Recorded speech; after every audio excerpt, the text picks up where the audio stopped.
everyone. We're back again with your man, Kevin Wellington Verrett, and his Roman reporter, Mr. Andre Verrett. We're back. It's week 3 of the preseason. And between Andre and Kevin, they'll give you a little bit updates. What do we have, guys? All right. Thank you, Sharon. We really appreciate that introduction. But the first thing we're going to do, we're going to go back with Mr. Andre, and he's going to give us a few scores for the game, for this weekend. Hello, Who Dat fans. I'm the roving reporter, Andre Verrett. Here are a few scores from this weekend games. First, we have the Cardinals versus the Raiders. The Cardinals 30, the Raiders 23. Next, the Seahawks versus the Chargers. The Seahawks 16, the Chargers 15. And the Saints lost to the Texans 27-13. Back to you, Papa. Great job, Andre. We really appreciate all the work that you're doing. I know it'd be hot on that field sometime and running from city to city trying to keep up with these games. So we really appreciate that.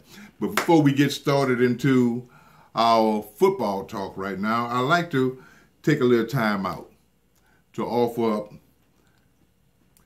support for our family and friends down in New Orleans who suffered a lot, not just New Orleans, but the entire Gulf Coast, who went through a lot of pain 10 years ago this weekend when Hurricane Katrina came through. So what we'd like to do is let them know that we haven't forgot about them and that we're still praying for them, and the same pain that they received, we also receive that pain also.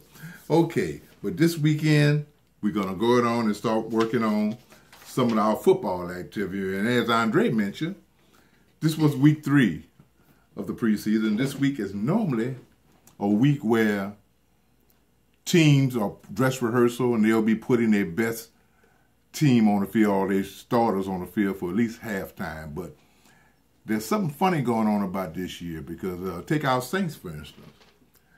We were expecting to see Drew Brees for maybe at least the first half, or at least midway second quarter.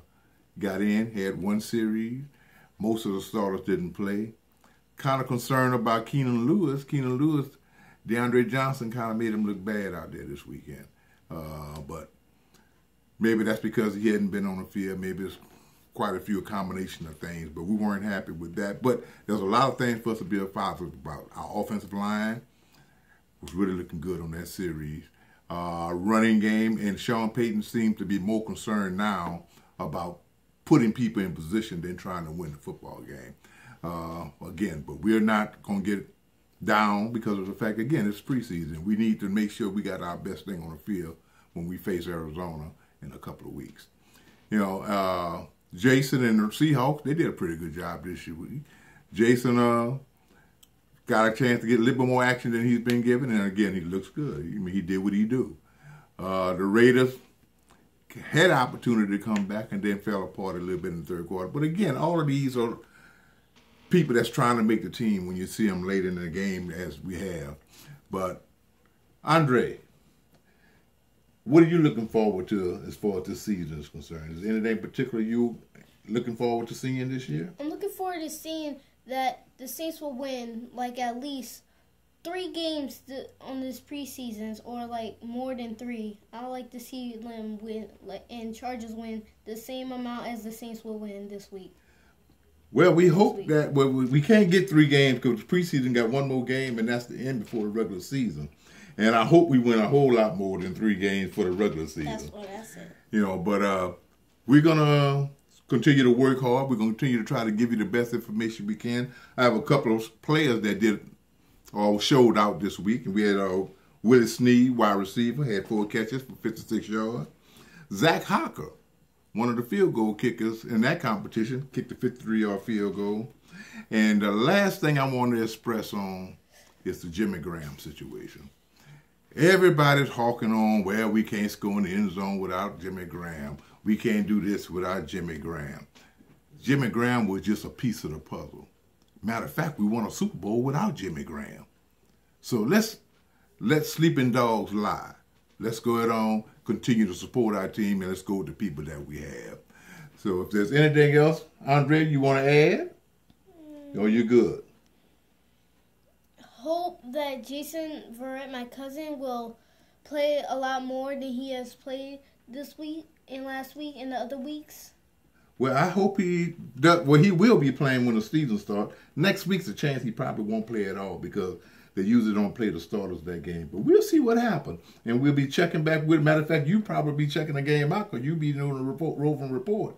And let me know if he plays a little bit no. But with that in mind, Sharon, you have anything you want to say? Well, if you guys are done, then that's it. I just want to say, just remember, we are not professionals again. We're just professional Saints fans. And we try to keep everybody's spirits up with a little motivation. So tune in, guys. If you want to know how, Kevin's been a fan for, at least, I don't know, since I guess the Saints started.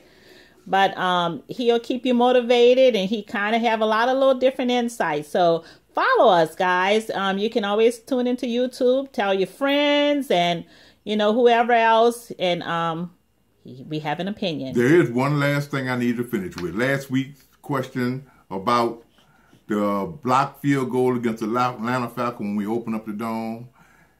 We had Charles Walton from Dallas, Texas, who was able to give us the correct answer, and that was Curtis DeLoach, number 39. We'll have another question for you for next week, but at this point, we're going to work on signing off. Thank you very much, everyone.